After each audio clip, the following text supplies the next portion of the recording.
E ok, bella gente, eccoci qua, stiamo risalendo la Valle del Panaro su uno dei miei stradoni preferiti, bello pacato e tranquillo. Stiamo andando prima a Fanano a fare la nostra sosta caffè e poi saliremo fino al lago della Ninfa, dove spero di trovare i boschi tutti belli colorati per fare qualche bella immagine. Probabilmente non troveremo molta gente, comincia a essere abbastanza freddo.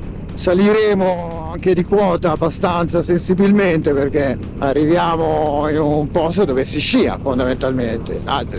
Spero non ci sia la neve, non credo. Avrei potuto anche controllare però, chi lo sa. Comunque vedremo.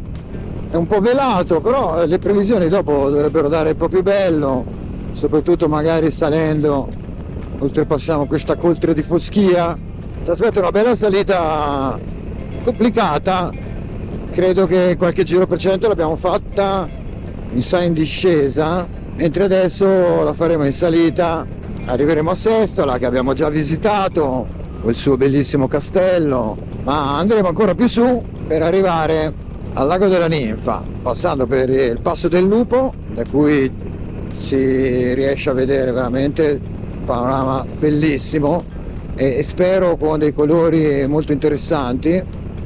Stiamo arrivando alla nostra prima tappa, che è Fanano, bel paese alle pendici del Monte Cimone, in cui molto spesso faccio sosta perché è un punto in cui poi si può raggiungere tantissimi posti diversi, si può svalicare in tre o forse anche di più valli diverse.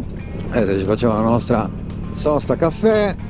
Il posto è molto carino, molto bello. Poi inizia da Fanano, una strada appunto che abbiamo fatto mi sa un paio di volte, forse in discesa, non mi ricordo di averla fatta in salita, non ne sono sicuro, però molto molto bella, con delle curve molto belle per arrivare poi a Sestola, e da lì però ecco inizia una strada un po' rognosetta perché è molto in piedi e c'è sempre un fondo stradale sdrucciolevole, che un paio di volte il dietro è un po' partito. Mi pare di vedere già dei bei colori nei boschi, sì, bellissimi. Adesso spero che sta foschia salendo scompaia. Ok, andiamoci a vedere la piazzetta di Fanano, caffettone e via.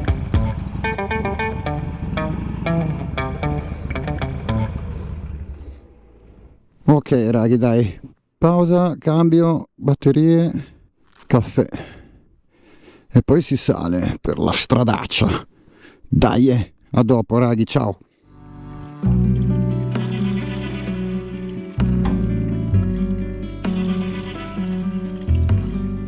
Il paesino è veramente desolato, tutto chiuso, non lo so, forse questa mezza stagione prima dell'inizio della neve, perché di solito qui insomma sì, c'è parecchia gente che poi va su a sciare e niente, tutto bello, ma a dopo. Yo!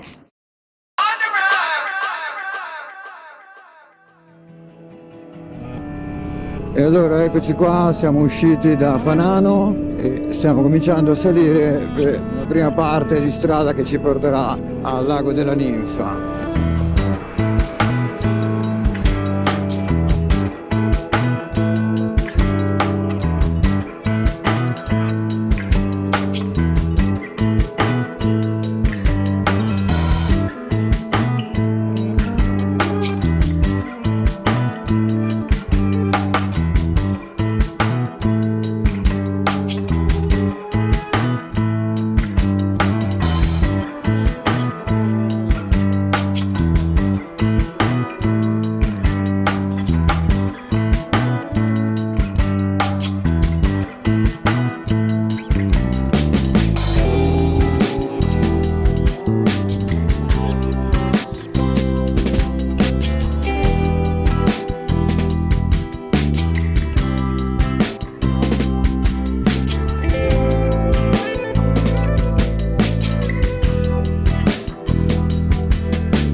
Fermiamo qua un attimino e diamo un occhio, dai.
Eccoci qua.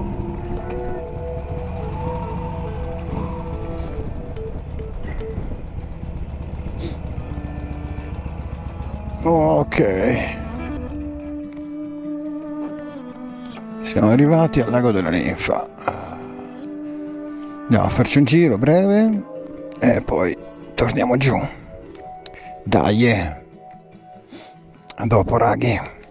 Ciao.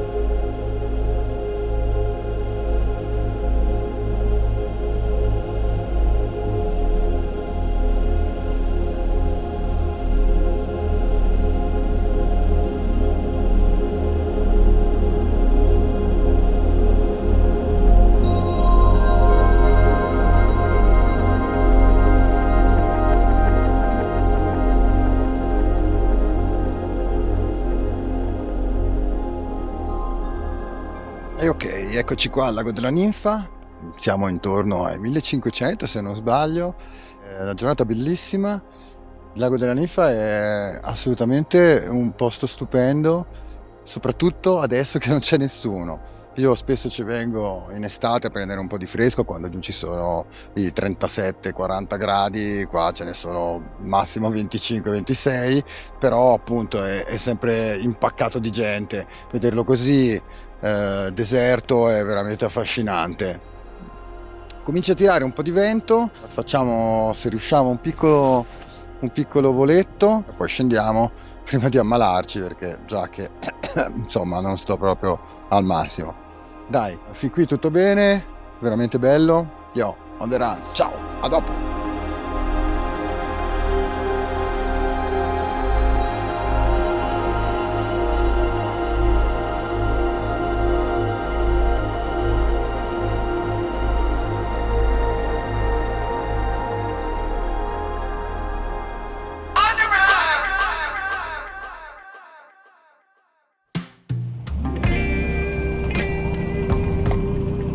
E ok, yes, ripartiamo dal lago della Ninfa e gli arrivi degli impianti del Cimone, cielo si è aperto, c'è un blu intensissimo lassù, oh, bellissimo, bellissimo. Signori, gli Appennini sono proprio affascinanti. In qualunque stagione ci riescono a regalare sempre qualcosa. Adesso arriveremo giù in fondo a questa strada e staccherò un po' perché insomma abbiamo fatto già la strada tante volte in discesa, quella che ci riporta giù a Fanano. Da lì poi riattaccherò, perché così riusciamo a fare un altro episodio della rubrica La Biocaos. Comunque dai, cerchiamo appunto di fare un po' di ordine cronologico. Mi sembra che l'ultima volta abbiamo insomma terminato un po' la parentesi bergamasca, poi probabilmente magari più avanti possono venire in mente qualche cosa che mi sono dimenticato, qualche aneddoto, però ecco, insomma, è stata una bella esperienza. Come ho detto, un valore super aggiunto alla mia vita il fatto di essere cresciuto in campagna, però appunto c'è stato poi un po' un prezzo da pagare per questo privilegio, perché poi quando mi sono spostato a Milano mi sono trovato davvero un pesce fuor d'acqua. Insomma, la prima parte del mio passaggio da Caserta a Bergamo non lo ricordo, mi ricordo appena un po' il fatto di non essersi riuscito a integrare, ma non me ne fregava neanche tanto. Invece l'integrazione a Milano la sentivo molto di più.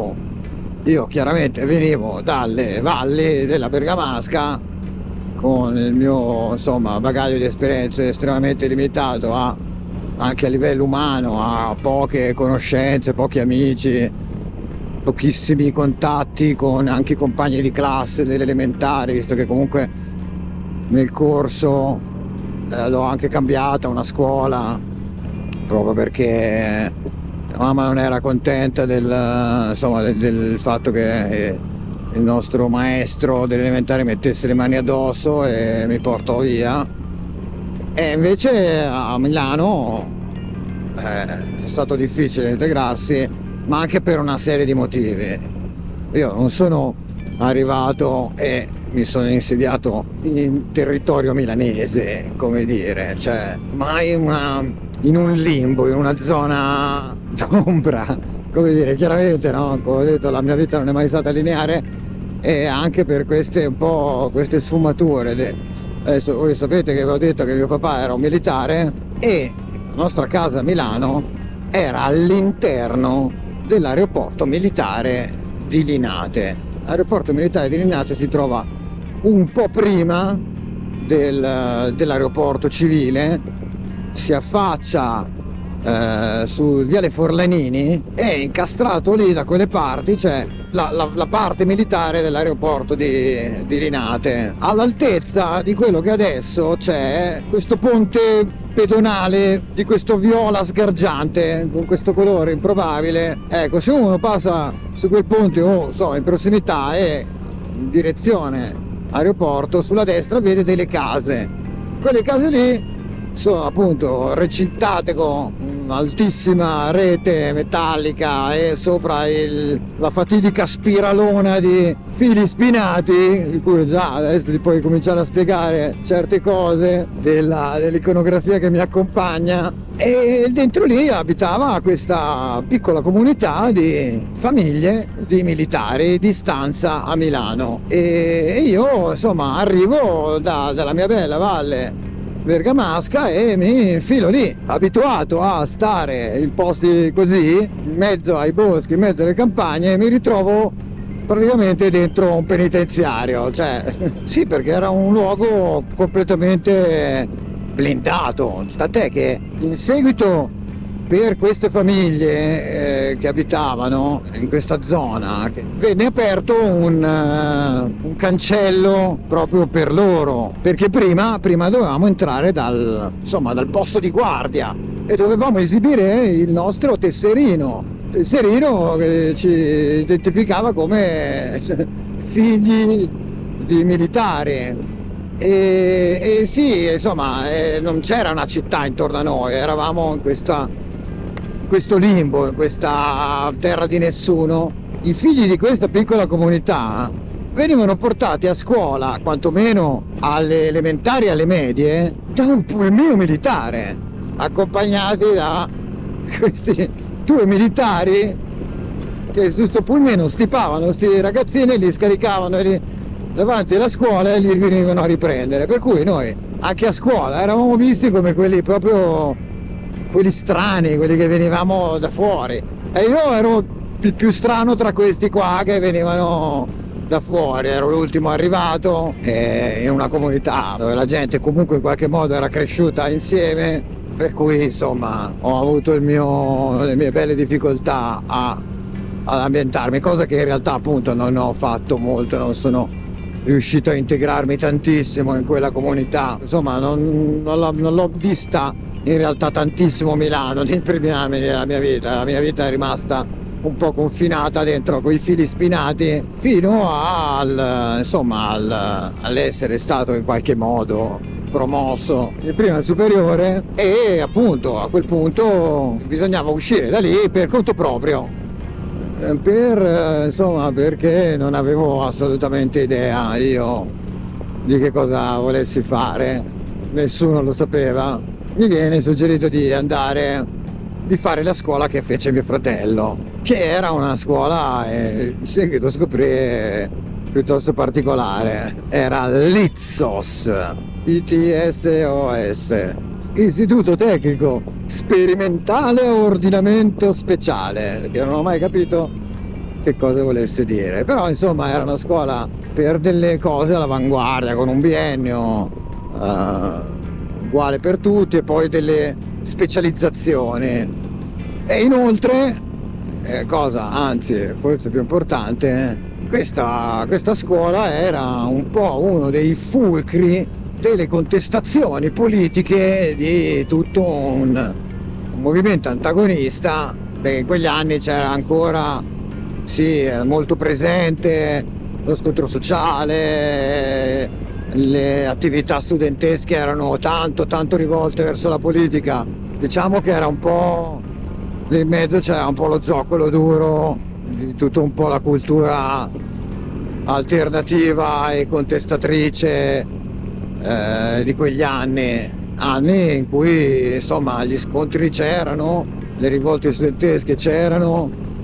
Io in parte le ho vissute, cercavo ancora di capire che cazzo stava succedendo intorno a me, perché mi era tutto estremamente alieno, ed è stato un periodo pesante sotto certi punti di vista, che ai tempi adesso non ci si pensa più, ci si ride forse, o si è portati ad averlo scordato, il fatto che sopra noi tutti pendeva una, tra virgolette, abbastanza concreta minaccia nucleare. Questa possibilità non troppo remota, che i due presidenti, i russi e gli americani al tempo decidessero di premere i bottoni. Si viveva un po' con quest'ansia che proprio sentivo tantissimo. Insomma, il vostro fedele motovlogger ha cominciato a crescere, a cominciare a diventare un ragazzo, insomma, sono passato da essere bimbo caos a kid caos, e poi successe una cosa, no? Mio fratello venne mandato in una vacanza studio in Inghilterra. Io ero troppo piccolo, ci rimasi malissimo, cominciai a rompere il cazzo su sta roba, tant'è che i miei l'anno dopo decisero che mi avrebbero mandato anche a me in Inghilterra a imparare l'inglese. L'inglese non l'ho imparato così tanto, però tornai con negli occhi una nuova cosa che mi cambiò la vita. Vidi per la prima volta ballare la breakdance. Ero in questa cittadina, adesso non mi ricordo esattamente qual era, e una di queste feste organizzate da queste scuole in cui venivano un po' da tutte le parti dell'Europa per imparare l'inglese, c'era questo ragazzo che mi pareva lui fosse di un paese del nord, era però di origini filippine mi pare, e niente, faceva questi footwork, il clockwork, il giro sulla mano, il giro sul ginocchio, e quello che io poi ho sempre chiamato per tutta la vita il Weibo, cioè girare sulla schiena. So che mi sembra che ha un nome diverso, però insomma girare sulla schiena, e lui faceva tutte queste robe qua. Io andai di matto fuori per quella roba lì, e proprio mi cambiò l'esistenza. Quando tornai a Milano, dissi a mio fratello: sì, ma ho visto sta roba, mi ha detto si chiama breakdance, è una cosa pazzesca. Gli ho fatto vedere, mio fratello: ma cazzo, dai che sei bravo. E mi disse: guarda che in centro, vicino Piazza San Babila, c'è della gente che fa questa roba. Cosa? Qui in Italia? Sì. E niente, raghi, ruppi il cazzo a tutti quanti finché convinsi mio fratello ad accompagnarmi con la sua compa a Piazza San Babila. In realtà, appunto, scoprì che era questa piazzetta in largo Corsia dei Servi, dove c'erano questi breakers. Oggi è più corretto forse dire b-boy, perciò sì, raghi, io sono arrivato largo Corsia dei Servi e ho assolutamente perso la testa. C'erano i b-boy con i ghetto blaster vestiti in un modo che non era, nessuno somigliava a loro, assolutamente. E comunque la storia, insomma, qui comincia a farsi interessante.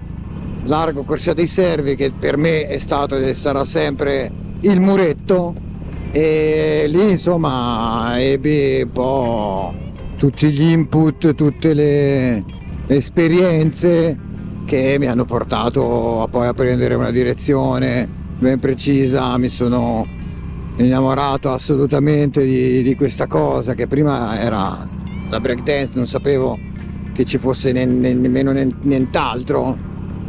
Da lì scoprì un po' la musica, che per me allora era era qualcos'altro. Poi magari vi dico anche che cos'era stata la mia prima esperienza musicale come gusti. Adesso direi che possiamo chiudere un po' qua il primo capitolo milanese, e ce ne saranno credo un'infinità di altri, perché appunto poi a Milano è stata insomma la città in cui ho vissuto forse più tempo, e l'imprinting che mi ha lasciato Milano è inequivocabile. Insomma, a parte le aperte, diciamo che quello che sono diventato è iniziato fondamentalmente sì a Milano. Perciò sì, dai, diciamo che interrompiamo qua la Bio Caos. Abbiamo iniziato il lungo periodo milanese e insomma ne avremo un bel po' da raccontare, perché è stato un periodo in cui ero molto attivo. Era una città molto attiva, molto viva, non c'era ancora internet, per cui la gente fondamentalmente la sera usciva.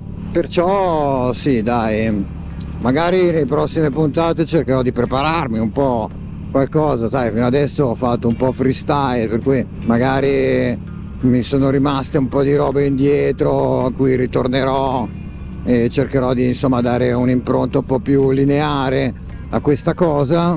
Come vedete ormai siamo da un bel po' fuori dalle colline, dalle valli, stiamo ritornando a casa. Perciò sì, dai raghi, chiudiamo qua sia il capitolo della Biocaos riguardante Milano, che è proprio la puntata di On The Run. Perciò dai raghi, spero che questo giro vi sia piaciuto. Detto questo, raghi, ci salutiamo, ci sentiamo alla prossima puntata. Alla prossima raghi, ciao!